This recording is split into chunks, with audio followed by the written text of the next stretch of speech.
다 같이 일어나셔서 오늘 우리에게 주시는 하나님의 말씀 출애굽기 22장 1절에서 15절 말씀을 함께 교독하시겠습니다. 사람이 소나 양을 도둑질하여 잡거나 팔면 그는 소 한 마리에 소 5마리로 갚고 양 한 마리에 양 4마리로 갚을지니라. 도둑이 뚫고 들어오는 것을 보고 그를 쳐 죽이면 피 흘린 죄가 없으나 해 돋은 후에는 피 흘린 죄가 있으리라. 도둑은 반드시 배상할 것이나 배상할 것이 없으면 그 몸을 팔아 그 도둑질한 것을 배상할 것이요. 도둑질한 것이 살아 그의 손에 있으면 소나 낙이나 양을 막론하고 갑절을 배상할지라. 사람이 밭에서나 포도원에서 짐승을 먹이다가 자기의 짐승을 놓아 남의 밭에서 먹게 하면 자기 밭에 가장 좋은 것과 자기 포도원에 가장 좋은 것으로 배상할지니라. 불이 나서 가시나무에 댕겨 거두지 못한 곡식이나 밭을 태우면 불 놓은 자가 반드시 배상할지니라. 사람이 돈이나 물품을 이웃에게 맡겨 지키게 하였다가 그 이웃집에서 도둑을 맞았는데 그 도둑이 잡히면 갑절을 배상할 것이요. 도둑이 잡히지 아니하면 그 집 주인이 재판장 앞에 가서 자기가 그 이웃의 물품에 손댄 여부의 조사를 받을 것이며 어떤 잃은 물건, 즉 소나 낙이나 양이나 의복이나 또는 다른 잃은 물건에 대하여 어떤 사람이 이르기를 이것이 그것이라 하면 양편이 재판장 앞에 나아갈 것이요 재판장이 죄 있다고 하는 자가 그 상대편에게 갑절을 배상할지니라. 사람이 낙이나 소나 양이나 다른 짐승을 이웃에게 맡겨 지키게 하였다가 죽거나 상하거나 끌려가 본 사람이 없으면 두 사람 사이에 맡은 자가 이웃의 것에 손을 대지 아니하였다고 여호와께 맹세할 것이요 그 임자는 그대로 믿을 것이며 그 사람은 배상하지 아니하려니와 만일 자기에게서 도둑 맞았으면 그 임자에게 배상할 것이며 만일 찢겼으면 그것을 가져다가 증언할 것이요 그 찢긴 것에 대하여 배상하지 아니할지니라. 만일 이웃에게 빌려온 것이 그 임자가 함께 있지 아니할 때 상하거나 죽으면 반드시 배상하려니와. 함께 읽겠습니다. 그 임자가 그것과 함께 있었으면 배상하지 아니할지니라. 만일 새 낸 것이면 새로 족하니라. 아멘. 하나님의 말씀입니다. 여러분, 우리가 소유하고 있는 것, 지금 내게 있는 것 가운데 진짜 내 것이 있고 내 것이 아닌 것이 있습니다. 그래서 그것을 한번 잘 확인해 보시기 바랍니다. 내가 지금 소유하고 있는 것 가운데 지금 내 것이 있고 또 내 것이 아닌 것이 있다는 사실을 오늘 이 본문은 여러 가지 상황을 아주 자세하고 아주 세밀하게 설명하면서 어떻게 배상해야 하는지에 대해서 설명한 율법 본문입니다. 그 배상을 해야 되는 그 기준과 방법에 대해서 설명해 주신 하나님의 율법이고 명령입니다. 이 배상이라는 상황이 생기게 되어지는 이유는 하나님께서 모든 사람들에게 소유권, 재산권에 대해서 인정하셨기 때문입니다. 그래서 우리가 살아가면서 이거 내 거가 있고요. 또 남의 것이 있는 것입니다. 이게 분명해야 됩니다. 사람들이 이 죄를 지을 때 이 경계선이 분명하지 않아서 죄를 짓습니다. 그 죄는 재정적인 범죄뿐만이 아니라 여러 가지 영적인 영역에서도 이것이 내 것이 있고 내 것이 아닌 것을 잘 구분하지 않고 지내는 것은 아주 위험합니다. 그래서 잘 구분하시기 바랍니다. 이게 내가 지금 갖고 있는 것 중에서 내게 있고요. 내 것이 아닌 것이 있습니다. 내 거 아닌 거 빨리 돌려주시기 바랍니다. 그리고 내가 지금 맡겨진 것을 가지고 있다면 그것에 대한 책임을 가지고 잘 사시기를 바랍니다. 우리가 무언가를 소유할 수 있는 3가지 방법이 있습니다. 합법적으로 소유하는 방법도 있고 불법적인 소유도 있기 때문에 우리가 지금 소유하고 있는 모든 것은 값을 지불한 게 내 겁니다. 그렇죠? 내가 어떤 값을 지불하고 그 물건의 소유권을 갖게 되는 것이죠. 그게 물건이 됐던 땅이 됐던 어떤 관계가 됐던 내가 어떤 대가를 지불했을 때 이제 그것은 내 것이 되는 것입니다.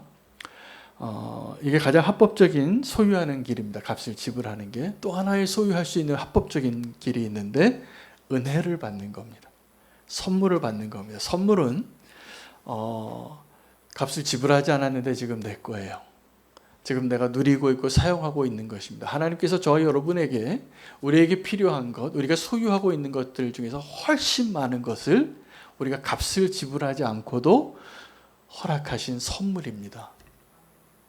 이게 너무 많아요. 그래서 이게 너무 많다 보니까 얼마나 소중한지도 모르고 우리는 별로 중요하지 않은 것들 내 거 조그만 거 그거 잃어버릴까 봐 연연해하고 감사하지 못하고 하나님도 잊어버리고 살고 내 인생이 엉망이 돼버리는 것입니다. 자, 내가 값을 지불해서 소유하는 것과 은혜로 받은 것들, 은혜 받은 게 훨씬 많다고 말씀드렸는데 또 하나 우리가 소유하고 있는 종류가 있는데 도둑질한 겁니다. 이게 분명히 내 게 아닌데 지금 내 것처럼 생각하고 소유하고 있고 내가 소유권을 주장하고 있고 그것을 잃어버리지 않으려고 애쓰고 있는 것이죠.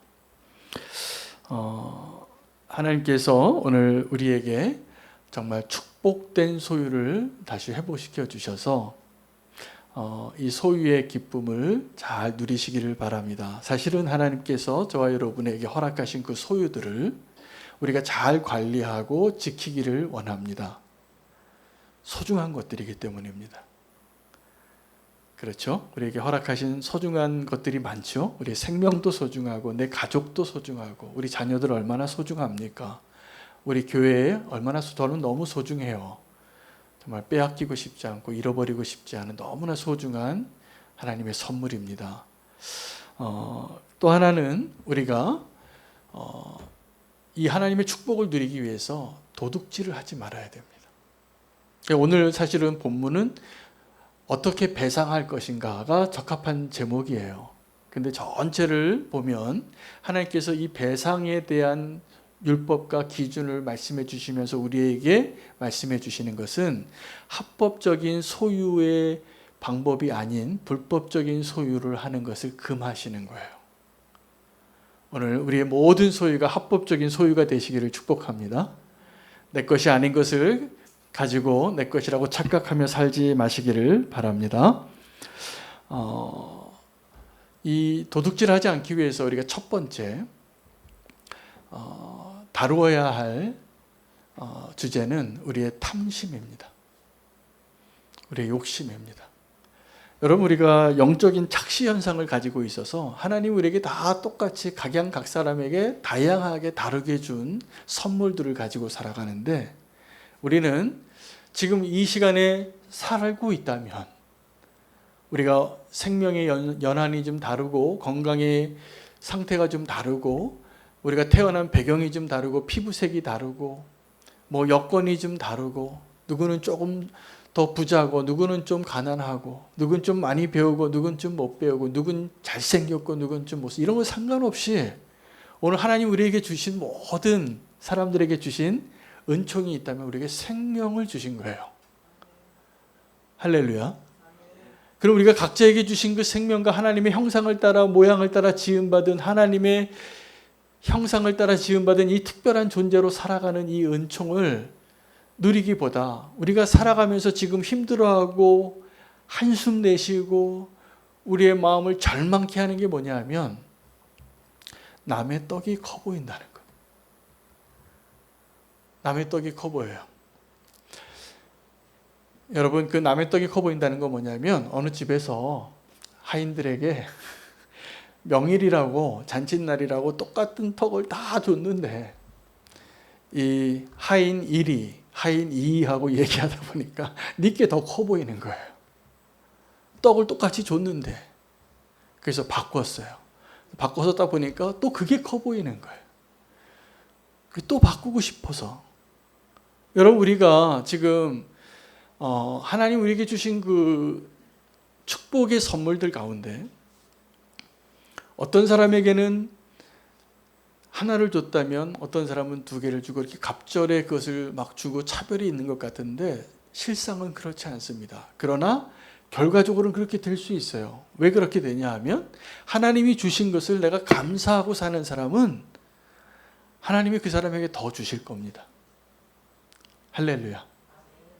근데 그것을 내가 감사하지 못하고 불평하고 이 영적인 착시 현상에 빠져서 남의 떡이 더 커 보이고 그러면 하나님이 주신 것도 누리지 못하고 살아요. 아주 힘들어요. 오늘 우리의 탐욕이 뭐냐 하면요, 내 것이 아닌 것에 대한 욕심이에요. 그러니까 우리가 먼저 뭘 알아야 되냐면 내 것과 내 것이 아닌 것을 잘 알아야 돼요. 그리고 내 것에 대한 가치를 발견해야 돼요. 여러분, 내 남편이 세상에서 제일 멋있는 겁니다. 할렐루야. 빨리 아멘 하세요. 내 남편이 이 세상에 가장 멋진 남자예요. 내 아내가 이 세상에서 가장 아름다운 여인이에요. 아유, 우리 교회는 남자 성도님들이 믿음이 훨씬 좋은 것 같아요. 할렐루야. 그런데요, 이 가치를 모르면 자꾸 한눈을 파는 거예요. 한눈을 팔아요. 근데 사실은 하나님 우리에게 주신, 하나님 우리에게 허락하신 이미 그 은혜들, 그 가치를 발견하면 도둑질 안 하고 살아도 됩니다. 충분히 행복합니다. 그런데 하나님이 나에게 주신 그 은혜를 감사하지 못하고 그 가치를 알지 못하면 자꾸 고개를 돌려요. 어디에다가요? 남의 것에. 제가 요즘 맥체인 성경 묵상을 하면서 사무엘서를 묵상하는데 사울 왕이, 오늘 본문입니다. 사울 왕이 아말렉과의 전투에서 그 아말렉을 다 진멸하라고 하는 하나님의 명령에 순종하지 못해요. 이유가 뭐냐면 자기 말로는 하나님께 최고의 것으로 예배를 드리려고 남겨놨다고 그랬어요. 하나님은 속지 않습니다, 여러분. 하나님은 그 사울 왕 안에 있는 탐심 때문에 실망했어요. 이 좋은 것을 보고 멸하지 못합니다. 하나님의 원수, 이스라엘의 원수를 갚으라고 첫 번째 왕에게 하나님의 영적인 사명을 줬어요. 저 아말렉 족속은 내가 심판하기로 작정했으니 가축과 나이 많은 사람이든 나이 적은 사람이든 그 족속을 진멸하라. 아주 없애라. 그가요, 그 명령에 순종했습니다. 다 순종하는데 정말 좋은 거는 못 없어요. 왜일까요? 네, 탐심이에요. 너무 좋으니까. 그리고 말로는 사무엘이 오니까, 사무엘은요, 그 사울을 만나러 가기 전에 하나님하고 이미 1차 면담을 끝냈어요. 하나님이 사무엘에게 말해요. 내가 사울을 왕으로 세운 걸 실망한다. 후회한다. 다른 사람에게 기름을 부어야 되겠다. 사무엘의 입장에서는 그 두 번째 왕이 누군지 모르니까 사울을 위해서 통곡하고 붙잡습니다. 하나님께. 그리고서 하나님께서 뜻을 정하신 것을 알고 이제 사울 왕에게 찾아갔을 때 맨 처음에 사무엘은 사울 왕에게 이렇게 얘기해요. 왕이여 축복 받으소서. 하나님이 복을 주시길 원하나이다. 그런데 이게 무슨 소리입니까? 웬 소와 양의 소리가 이렇게 들리는 것입니까? 그러니까 그때 사울이 사무엘에게 이것은 내가 아각 왕에게서 내가 뺏은 건데 다른 거 다 진멸했는데 이건 너무나 좋은 것, 최고의 것이기 때문에 하나님께 제사를 지내려고 남겨놨습니다. 하나님은요, 이 사울 왕의 그 탐심을 정확하게 보시고 책망하셨어요. 여러분, 우리 안에 탐심을 다른 것으로 감추고 하나님께 드리겠다라고 아무리 포장을 해도 우리 안에 탐심이 있으면 도둑질합니다. 남의 것에 마음 두지 마시기를 축복합니다. 그래서 오늘 이 배상하는 것, 또 그 재산권, 소유권에 대한 보장에 대한 겁니다. 그래서 도둑질하면 이게 전체적인 맥락이 보면 주제가 도둑질하지 말라가 맞아요. 그래서 어떤 사람이 도둑질하거나 그렇게 훔쳤잖아요. 그러면 훔친 게 들켰어요. 그러면 이거 훔쳐왔다가 들켰으니까 다시 갖다 놓으면 끝나지 않습니다. 소를 만약에 훔쳤으면 소 5마리로 갚아야 돼요. 양을 훔쳤으면 양 4마리로 갚아야 돼요. 이게 배상의 법칙이에요. 왜 그렇게 배상을 훨씬 더 무겁게 했을까요? 도둑질하지 말라고. 탐심 내지 말라고. 네 거 아닌 것에 눈 돌리지 말라고. 지금 너에게 준 것을 감사하고 살라고. 오늘 이게 핵심입니다. 도둑질은 뭐냐면 나의 것이 아닌 것을 불법적으로 점유하고 소유하고 내 것이라고 생각하는 욕심이에요. 그것이 행위로 드러나면 도둑질이 되고 그것이 마음으로 품고 있으면 탐심이에요. 하나님이 우리에게 정해주신 것들이 있습니다. 하나님 창조자이시고 누구를 선택하실 수 있는 권한이 하나님께 있으시기 때문에 그래서 우리가 보기에는 좀 불평등해 보이지만 하나님은 공평하신 분이라고 본인이 스스로 선포하셨어요. 차별하지 않으신다고. 그러니 어떤 사람에게는 내가 보기에 가장 좋은 것으로 여기는 그것이 다른 사람이 그 사람에게는 없는 것을 나에게 주신 것이 분명하다고 보시면 됩니다. 할렐루야. 우리가 살아가면서 다 그것을 경험하고 있고 옆에 사람을 봐도 그것을 발견해야 돼요. 그런데 그 영적인 가치를 깨닫지 못하면 다른 사람의 것만 커 보여요. 이거 착각입니다. 사실이 아닙니다. 또 하나는 우리가 분명히 알아야 될 것은 도둑질한 것으로는 절대로 내 것이 되지 않는다는 사실을 아셔야 돼요. 내 게 아니니까. 나에게 주지 않으신 것을 욕심내지 마시기를 바랍니다.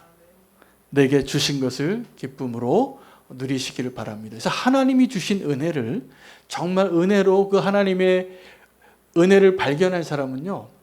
어떻게 반응하냐면 아브라함도 그랬고 다윗도 그랬는데 값을 꼭 지불하려고 해요. 이거 공짜로 주겠다고 하는데. 아브라함이 그 자기 아내의 묘지를 살려고 햇사람에게 은을 주고 삽니다. 그 땅을. 그런데 그게 나중에 대대로 이 나그네같이 살던 아브라함의 족속 4대의 그 기간 동안에 그들에게 유일하게 허락된 땅이었어요. 근데 그것이 가능하게 된 이유가 그냥 공짜로 주겠다는 거 돈을 주고 샀기 때문이에요. 다윗이 2번째 범죄했을 때 인구조사를 했는데 하나님이 벌을 주셨죠. 1, 2, 3번 중에서 하나를 고르라. 그래서 그 하나님의 재앙을 당하는 중에 하나님께서 그래도 긍휼을 베푸시고 멈추시고 하나님의 사자가 그 칼을 들고 있는 것을 보고 다윗이 하나님께 번제를 드리려고 하는데 그 오라우나 그 아리우나의 그 타작마당에 그가 그 모든 나무 땔감과 소까지 다 주겠다고 하는데 굳이 다윗이 자기가 죄인인 것을 깨닫고 그래도 하나님의 내가 지금 당연히 죽어야 할 자인데 하나님이 은혜를 주셔서 산 것이 너무나 감사해서 이 제사는 내가 절대로 공짜로 드릴 수가 없다고. 그리고 그걸 돈 주고 삽니다. 그런데요, 그 돈 주고 산 그 땅이 예루살렘 성전이 세워지는 곳이 되는 거예요. 그러니까 하나님의 은혜를 입은 사람이 그 대가를 지불하려고 했을 때는 언제냐면 내가 죄인인 것을 깨닫고 내가 그 하나님의 은혜를 깨달아서 이것은 도저히 그냥 받을 수 없다라고 그 맨날 염치 없이 은혜로만 받고 살던 그 사람이 깨닫고 하나님의 은혜에 대해서 내가 뭔가 믿음의 반응으로 그것을 대가를 지불하고 살려고 했을 때 하나님은 그것이 너무 기쁘셨던 것 같아요. 그 대가를 그냥 사실은 여태까지 하나님이 주신 은혜에 비교하면 비교할 수 없는 조그만 것이지만 값 없이는 내가 번제를 드리지 아니하리라 이 고백이 하나님을 기쁘게 한 거 아십니까? 우리가 다 은혜를 누렸어요. 다 은혜를 공짜예요, 사실. 우리가 지금 누리고 있는 거, 숨 쉬는 거, 먹고 마시고 우리가 살아가는 그 모든 입고 사는 모든 것들 다 하나님이 그냥 주신 겁니다.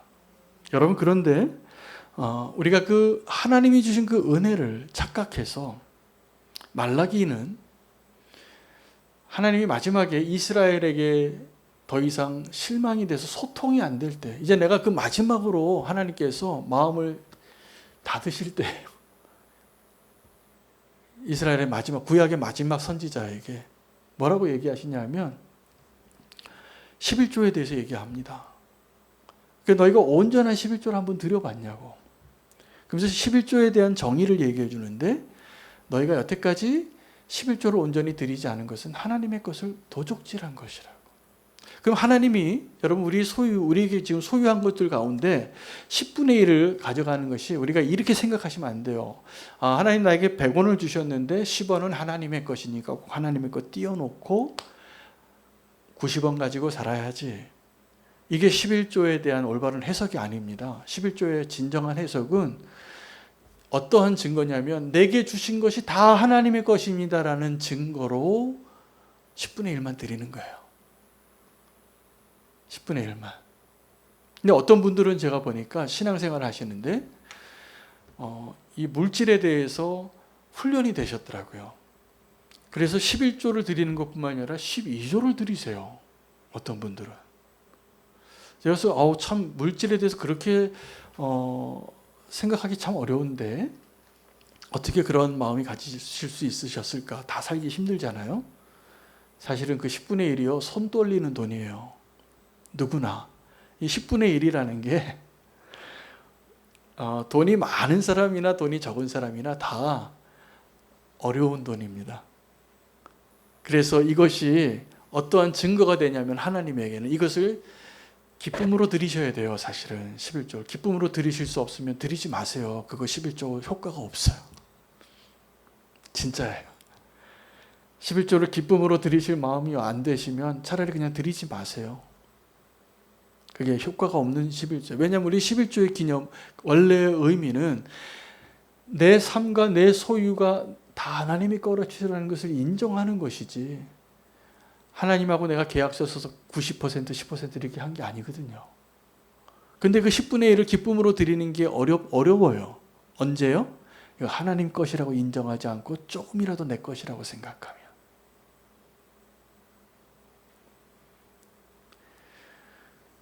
이게 하나님의 것을 우리가 잘 도둑질하고 삽니다.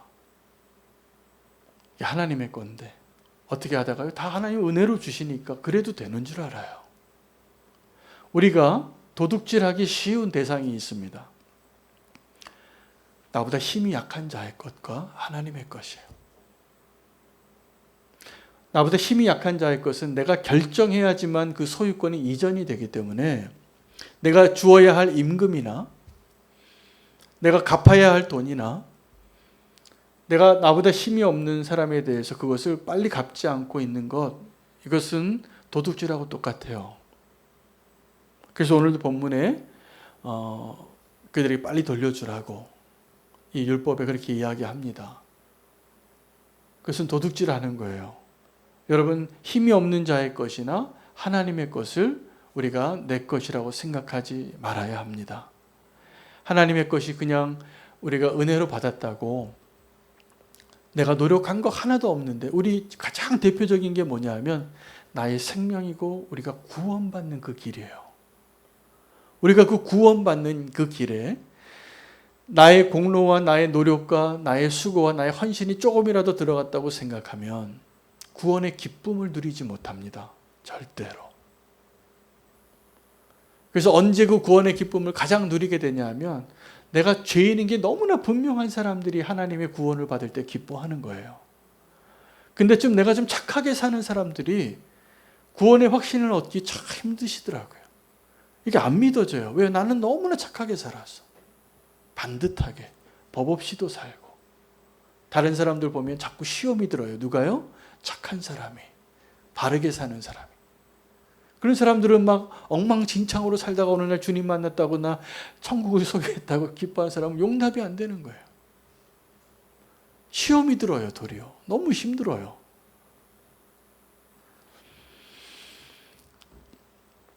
여러분, 우리가 하나님의 은혜에 반응할 수 있는 것,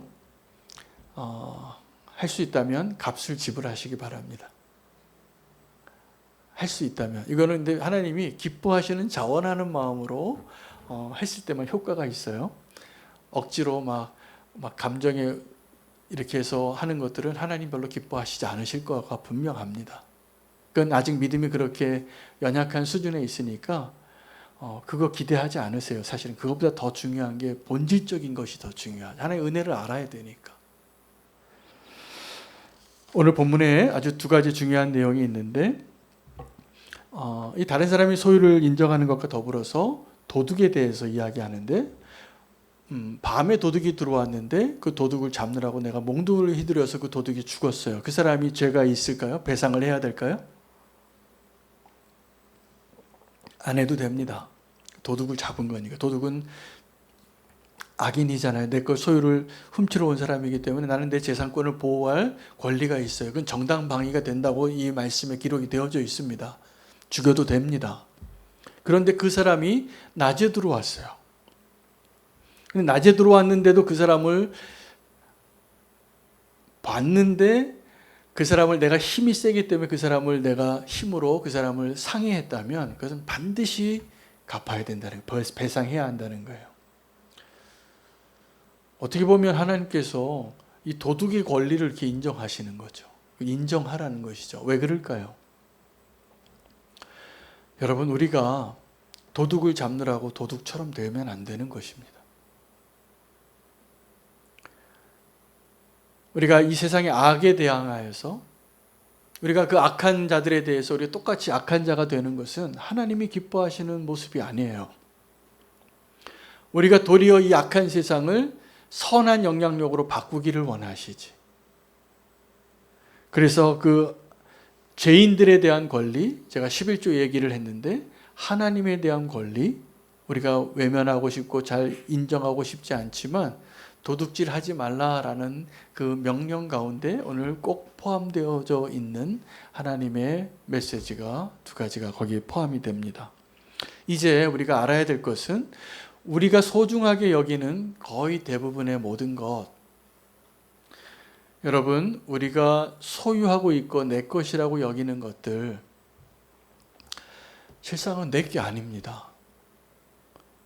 그래서 그것을 내 것이 아닌데 하나님의 것인데 내게 잠깐 맡겨주신 것이라고 여기고 사는 사람이 가장 성공적으로 믿음으로 살 것입니다. 그러한 사람들을 청지기적인 삶을 산다고 이야기해요.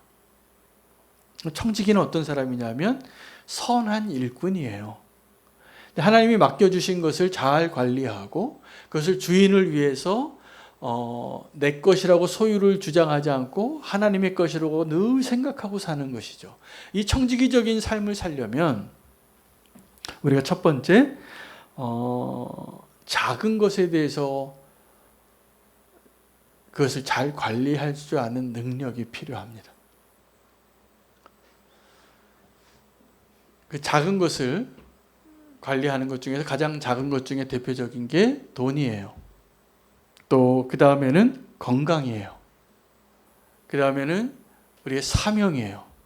하나님 우리에게 그 돈도 주시고 건강도 주시고 사명도 주시고 우리에게 주시는 선물들이 많은데 그 하나님께서 어떻게 그 사람들에게 더 풍성하게 주시냐 하면 이것을 관리할 수 있는가를 봐요.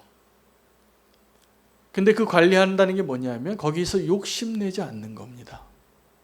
근데 욕심내지 않으려면 어떤 깨달음이 필요하냐면 이게 내 것이 아니라는 것을 알아야 돼요. 우리가 내 것이라고 생각하는 순간부터 다 사울이 돼요. 하나님의 명령에 순종할 수가 없어요. 별로 인정하고 싶지 않습니까? 내 것을 하나님의 것이라고 말하는 게 좀 억울하세요? 근데 이게 사실이에요. 우리가 무언가를 소유하고 끝까지 가지고 갈 수 있는 게 뭐 있나 보세요. 여러분 여행 가면 다른 나라 돈 화폐 바꾸잖아요. 그 나라 돈 가지고 아무리 많아도 우리나라에서 뭐 사 먹을 게 없어요. 근데 우리가 이 땅에서 소유하는 것이 다 그거하고 똑같은 거 아세요? 우리가 이 땅에서 가지고 뭔가를 사용할 수 있는 이 화폐는 우리가 이제 짧은 인생을 마치고 천국에 가게 될 때 그것에서 쓸 수 없는 화폐예요. 통용이 안 되니까. 그럼 여기에서 우리가 어떤 것이 지혜냐 하면 하나님이 내게 맡겨주신 것을 가지고 그 나라 화폐로 자꾸 바꾸는 거죠. 외환 통장에 그것을 계속 쌓아놔야 돼요. 그것이 어떤 것이냐면 다른 사람 모르게 우리가 선행을 하는 겁니다. 구제를 하는 겁니다. 가난한 자들을 도와주는 겁니다. 내게 주신 은사와 소유를 가지고 자꾸 흘려보내고 도와주세요. 그 사람이 진짜 부자예요. 말세 때 재물을 이 땅에 쌓아놓은 사람이 위험한 사람이에요. 불행한 사람이에요. 함께 멸망하기 딱 좋아요. 여러분, 공산주의자들이 사회를, 그 나라를 전복시킬 때 그때 가장 위태로운 사람들이 누구였냐면 돈 많은 사람하고 공부 많이 한 사람들이었어요. 그 사람들이, 그 잘못된 이상주의자들이 이 땅을 변혁시키려고 할 때 가장 이 땅의 그 아이디어란 세상을 방해하는 착취한 사람들이라고 생각했던 사람이 두 부류인데, 돈 많은 사람, 공부 많이 한 사람, 그 다음에 권한이 많은 사람들이에요. 그 사람부터 다 죽였어요. 근데 우리가 주님의 나라를 갈 때도 어떻게 보면 비슷해요. 우리가 이 땅에서 부유하고 이 땅에서 많이 소유한 것이 행복한 조건 같은데 사실은 정반대일 수 있습니다. 그러니까 하나님 우리에게 주신 그 시간과 건강과 물질과 관계를 잘 관리하시는 청직이 되시기를 축복합니다. 그러면 그 사람에게 더 많은 것을 하나님이 맡기실 거예요. 어떤 사람들은요, 자기의 시간을 관리하지 못해요. 자기의 돈을 관리하지 못하는데 꿈을 꿔요. 위대한 하나님의 일을 하겠다고요. 하나님이 그 사람에게 그 큰 일을 맡기면 그 사람은 큰일 낼 사람이에요. 어떤 사람이 돈을 관리할 줄 모르는데 그 사람에게 하나님의 일을 한다고 막 돈이 막 수천억 원씩 들어와 봐요. 그 사람이 그 돈 가지고 어떻게 하겠어요? 금방 타락하는 거예요. 그럼 하나님이 그 사람에게 그걸 안 맡기는 게 축복이죠, 차라리. 그렇지 않아요? 여러분, 청지기는 요셉과 같이 사는 겁니다. 요셉은 형들에게 모함받고 점점 인생이 힘들어졌어요. 바닥으로 쭉쭉 내려가요. 아주 바닥을 쳤어요, 감옥에서. 자기도 정말 감옥에서 나가고 싶었어요. 자기는 결백하니까. 지금 강간범이 돼가지고 그 감옥에 들어가 있는데 억울하니까 그 술 맡은 간원에게 나는 그럴 사람이 아니라고 당신 알지 않냐고. 근데 그 사람이 잊어버려요. 처절하게 잊혀진 자가 되는 것이죠. 근데요, 이 요셉은 자기가 상황이 어떠하든지 어떤 곳에서든지 충성되더라고요. 그러니까 이 사람은 하나님이 이 상황은 계속 나빠지는데 그곳에서 형통해요. 형통해요. 거기서 꼭 매니저가 되는 거예요. 제가 보니까 이 요셉이라는 사람은 나중에 총리가 될 준비 수업을 한 사람이에요. 형들의 시기도 다 견뎌내고 유혹도 견뎌내고 뭐 이제 그 한 나라를 다스리는 건 이제 아무것도 아니에요. 모세를 훈련시켜서 그 200만 명을 출애굽시키게 하신 것처럼 여러분, 지금 우리가 좀 고난의 시간을 보내고 있다면 하나님께서 저와 여러분을 준비시키시고 계시는 것이라고 여기시기를 바랍니다. 충성된 자가 되게 하기 위하여. 그리고 충성된 자는요, 끝까지 자기의 충성스러움을 유지하려고 노력하는 사람입니다. 하나님의 사람들 가운데 사무엘이나 모세나 또 여호수아나 이런 사람들이 한 시대에 굵직굵직하게 마지막에 그 사명을 감당했던 사람들인데 그들은 다 마지막까지 충성되게 자기가 살아냈다는 것을 검증하기를 원했어요. 사람들에게 물어봐요. 내가 당신들에게 남의 것 탐낸 적이 있냐고. 내가 뇌물을 받고 눈이 어두워져서 누구에게 억울한 일을 결정한 적이 있느냐고. 없죠. 그때 그런 질문을 할 수 있는 사람은 그렇게 안 살았다는 것이 자신 있는 사람이에요. 하나님께서 저와 여러분을 도둑질하지 않게 하기 위하여 탐심과 함께 또 하나 요구하는 게 잇따르면 게으르지 않는 것입니다. 게으르지 않는 것입니다. 그 달란트 비유에 착하고 충성된 종아, 악하고 게으른 종아. 그 악하고 게으른 종과 착하고 충성된 종의 차이는 청지기로서의 소유권을 오해하는 겁니다. 이 충성된 종은 하나님의 것인데 하나님의 것을 가지고 하나님을 오해하지 않았어요. 그래서 갑절로 이익을 내요. 근데 그것이 언제만 그것이 가능하냐면 종업원들은 절대로 그렇게 일 안 해요. 사장만 그렇게 일을 해요. 사장만. 이 갑절의 이익을 그 일하는 월급 받는 사람들은 어떠한 마음을 다 갖고 있냐면 내가 월급 받은 만큼만 일하려고 합니다. 그래서 더 일하는 것을 기대하지 마세요. 그런데 은혜로 사는 사람은 달라요. 제가 지난번 설교 때도 예화를 들었는데 초과 근무를 많이 합니다. 은혜를 받은 사람은. 근데 은혜를 모르는 사람은 이 시간당 계산해서 시간에 근무한 거 1.5배 받아야지 내가 그 일을 하는 사람이에요. 근데 우리 하나님과의 나와의 관계는 하나님께 충성하는 자는 그렇지 않습니다. 왜냐하면 우리가 계산할 수 없는 은혜를 받았기 때문에요. 할렐루야. 하나님이 제가 이제 이 도둑질 하지 말라라고 결론을 내리고 싶은 것은 왜 충성된 청지기가 되는 것이 축복이냐 하면 하나님에게 있어서 가장 소중한 소유가 바로 저와 여러분이시기 때문이에요. 그래서 나에게 맡겨주신 것, 내 인생을 하나님이 기뻐하시는 모습으로 끝까지 믿음으로 선한 청지기로 살아내고 내가 여러분 도둑질하지 말라. 이것은 다른 사람의 것을 탐내서 내가 도둑놈이 되는 것을 하나님이 원치 않으시기 때문이에요.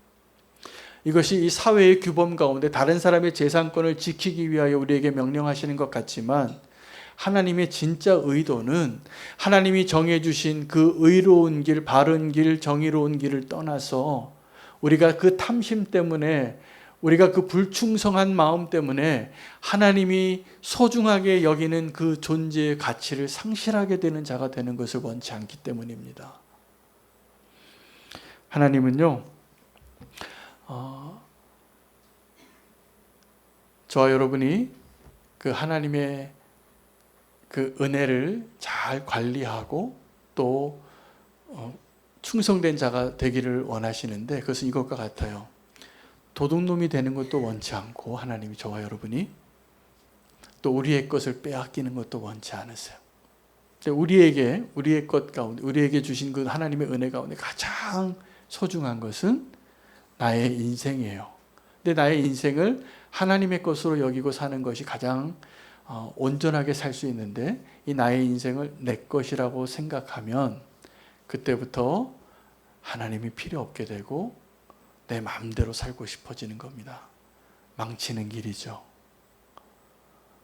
무엇이 허비일까요? 우리의 인생을 하나님의 것으로 여기고 선한 청지기로 사는 것이 우리의 삶을 가장 아름답게 보존하는 길입니다. 근데 나의 인생을 내 것이라고 생각하는 것. 지금 세상의 메시지는요, 다른 게 아니에요. 내 인생은 나의 것이에요.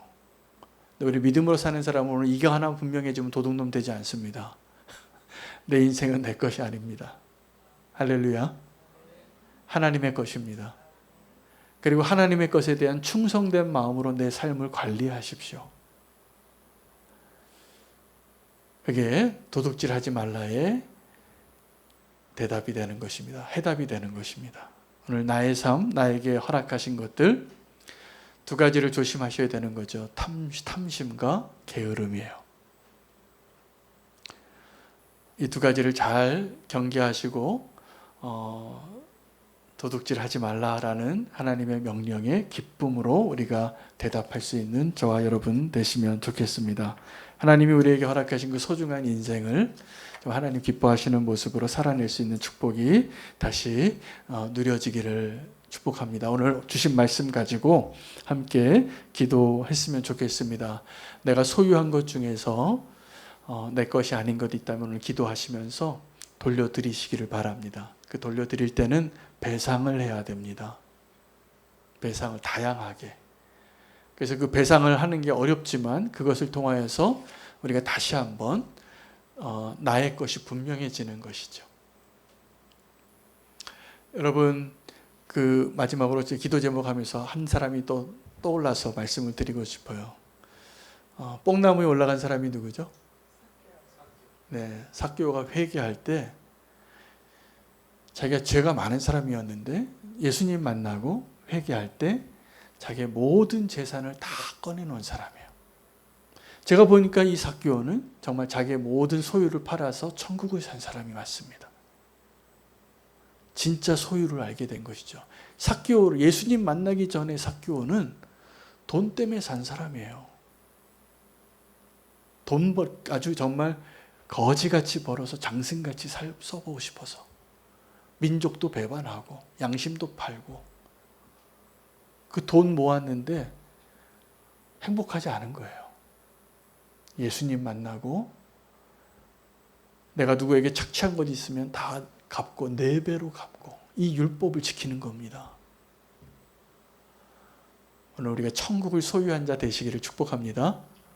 조그만 나의 소유를 소유하고 불불불 떠는 것이 아니라 천국을 소유한 자 되시기를 축복합니다. 하나님이 우리에게 맡겨주신 것을 오늘 기도로 붙잡게